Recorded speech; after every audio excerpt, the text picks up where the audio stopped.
دوسری بات زکوٰۃ دینے کے لیے بنیادی شرط یہ ہے کہ زکوٰۃ فقہاء نے ذکر کیا ہے کہ ولاد اور زواج کا رشتہ ہو تو زکوٰۃ نہیں دی جا سکتی. یعنی باپ اپنی اولاد کو زکوٰۃ نہیں دے سکتا،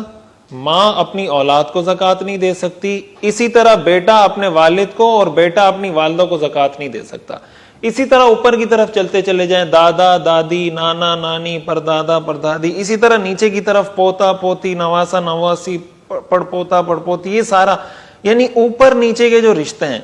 والدین یا اولاد، یہاں زکوٰۃ نہیں دی جا سکتی.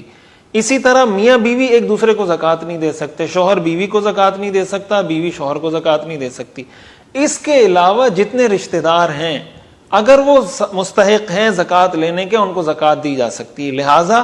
بھائی کو زکوٰۃ دی جا سکتی ہے، بہن کو زکوٰۃ دی جا سکتی ہے، بھتیجے کو دی جا سکتی ہے، بھتیجی کو دی جا سکتی ہے، بھانجے کو دی جا سکتی ہے، بھانجی کو دی جا سکتی ہے، ماموں کو، خالہ کو، چچا کو، پھوپھی کو، چچا زاد کو، ماموں زاد کو، خالہ زاد کو، پھوپھی زاد کو، ان سب رشتہ داروں کو زکوٰۃ دی جا سکتی ہے. اس لیے کہ ان کے ساتھ آپ کا نہ تو ولاد کا یعنی اولاد اور والد کا رشتہ ہے، نہ آپ کا ان کے ساتھ شوہر میاں بیوی کا رشتہ ہے. دو باتیں ہو گئی. تیسری بات،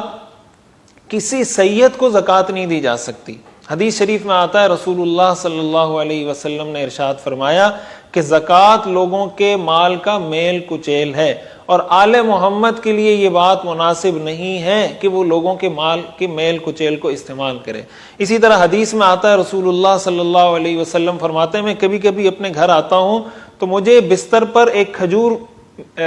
ملتی ہے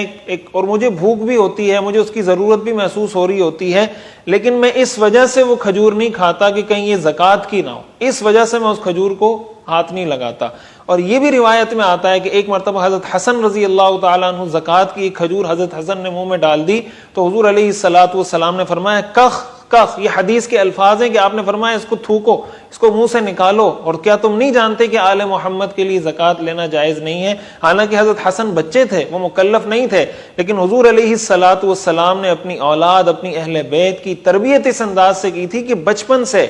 ان کی تربیت اس نہج پر ہو جائے کہ وہ اپنے آپ کو زکوٰۃ سے بچائیں. اور اسی میں ہمارے لیے میسج اور پیغام یہ ہے کہ والدین کی یہ بنیادی ذمہ داری ہوتی ہے کہ اولاد کی تربیت بالکل انیشیل سٹیج سے کریں، بالکل بچپن سے. یہ جو ہمارے ہاں کانسیپٹ پایا جاتا ہے، ایک تصور پایا جاتا ہے کہ جب بڑے ہو جائیں گے تو ان کی تربیت ہوگی، یہ بالکل غلط تصور ہے. بچپن سے اولاد کی تربیت کرنی چاہیے.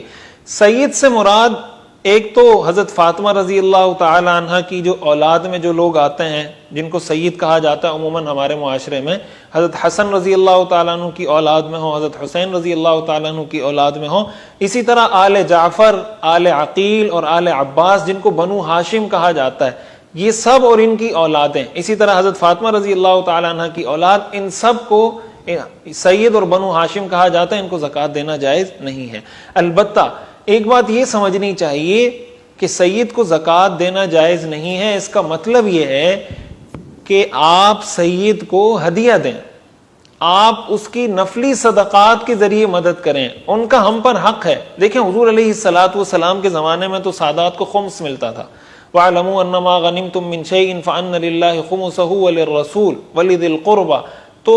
آل رسول کو قرآن نے خمس کا ایک حصہ مقرر کر کے دیا تھا جو مال غنیمت میں ان کا حصہ تھا. ظاہر ہے کہ بعد میں وہ خمس کا سلسلہ، مال غنیمت کا وہ سلسلہ سارا ختم ہو گیا، وہ نہیں رہا. اس لیے ہمیں بہت سے ایسے سادات، بہت سی ایسی سید فیملیز ملتی ہیں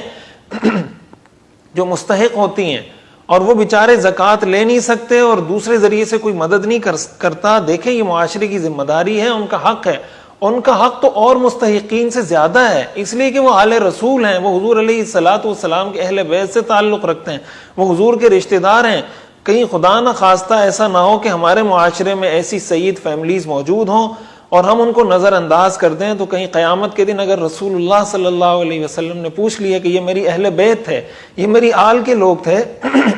آپ نے ان کی مدد کیوں نہیں کی، آپ نے ان کو ہدیہ کیوں نہیں دیا، آپ نے ان کو سپورٹ کیوں نہیں کیا،